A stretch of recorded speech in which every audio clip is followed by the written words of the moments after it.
All right, so now that we have some damage parameters, it's time to start using them. So how do we use them?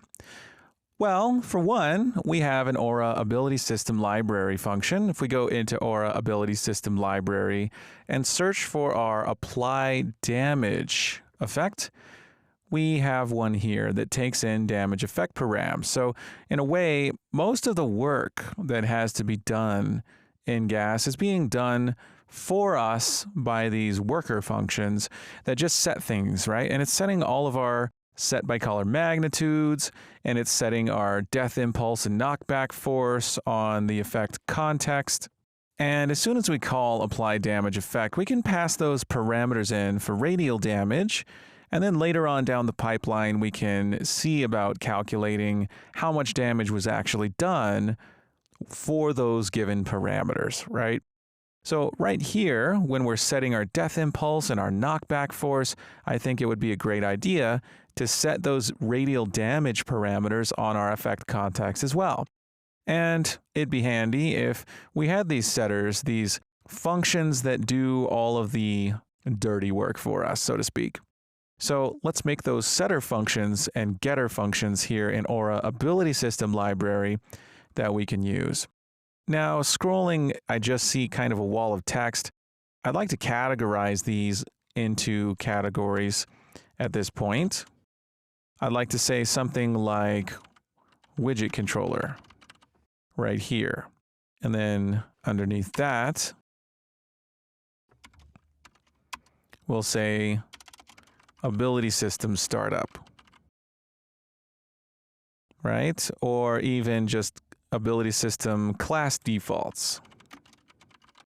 And then we have these functions for our gameplay effect context, right? Gameplay effects like is blocked hit, is successful debuff. So I'm going to have effect context getters, because these are all getters. And then we have the setters as well. So this will be effect context setters. There, now we can see where things are. Now the setters end right here. No, they don't. They end down here. And then we have things like get live players within radius, get closest targets, is not friend, right? These are for gameplay mechanics. So those are our gameplay mechanics algorithms. And then, of course, apply damage effect is, I'll consider that some gameplay mechanics. It's related to gameplay effects, but it's actually applying an effect. So I'd say all of these can be in gameplay mechanics. So now that we have an easy way to find where all the setters and getters are, we can add our getters right here. I'm going to go ahead and make these static functions. So first, static bool is radial damage. It's going to get the effect context handle. And we'll give it blueprint pure gameplay effects. We're also going to make a static float returning function. Get radial damage inner radius.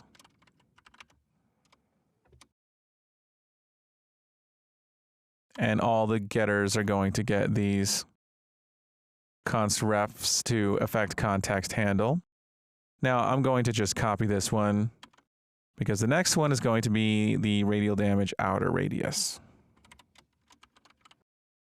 And finally, a f vector returning function. So static f vector get radial damage origin.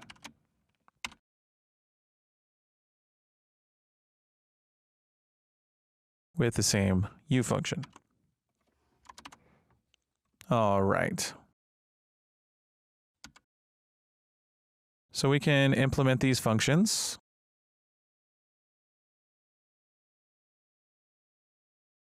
And I'm going to steal some code from isCriticalHit because it's going to be nearly the same. We're just going to call isRadialDamage. And I'm going to steal one that returns a float. I'll take get debuff frequency. And we'll just call get radial damage inner radius for this one. and get radial damage outer radius for this one. And then we have get radial damage origin. I'm just going to steal the contents of one that returns a vector and paste it in and call get radial damage origin. So we have our getters. Now for the setters, I'm going to copy set is successful debuff just because it takes in a Boolean, and this will be set is radial damage. Its input will be called be in is radial damage. I'm also going to copy one that takes in a float.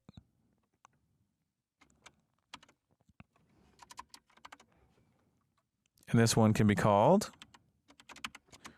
set radial damage inner radius with a float called in inner radius. I'll just make it easy. We'll also have the outer radius version, set radial damage outer radius, and it'll have in outer radius. And let's get a function that takes in a vector. Here's one. And this will be set radial damage origin. And it'll take in origin. And with that, we can define these functions.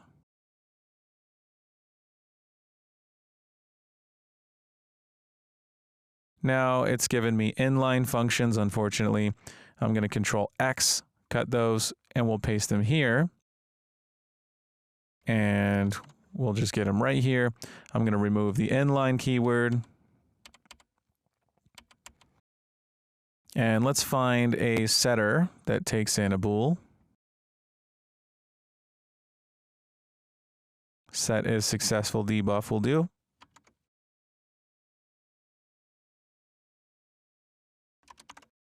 And we'll call in this function set is radial damage and pass in be in is radial damage. Let's find one of our setters that takes in a float. Here's one. And we'll use that here. We're going to call set radial damage inner radius, passing in inner radius. And we'll copy this, paste it in to set radial damage outer radius. We'll call the outer version, passing in outer radius. And let's find a function that takes in a vector. This one will do, set death impulse. And we'll paste its contents here. And instead of set death impulse, we're going to call set radial damage origin, passing in the in origin. Okay. So for getters, for setters, we're all set. Now we can go back down to our apply damage effect. And just after setting death impulse and knockback force, we can set the four parameters on our effect context. We're going to set is radial damage. So first we pass in the effect context handle, and then we get our damage effect params dot b is radial damage. Next we can set radial damage inner radius, and really it doesn't matter if b is radial damage is false. We could place all this in an if check, but it doesn't matter if we set it anyway because the context isn't going to serialize it if this Boolean is false. So we'll just go ahead and set them and keep our code cleaner without an if statement here. And we'll set this to radial damage inner radius on the damage effect params. Let's also set radial damage outer radius, passing in the context handle, getting our damage effect params, radial damage outer radius, and the origin. So set radial damage origin. First we got the handle, then the damage params dot radial damage origin. And we've set those four parameters. Now we can pass those along through the pipeline and access them anywhere, such as in our exec.calc damage, for example. So now that that is complete, we can then move on to using these in the context handle, and we'll do that next. I'll see you soon.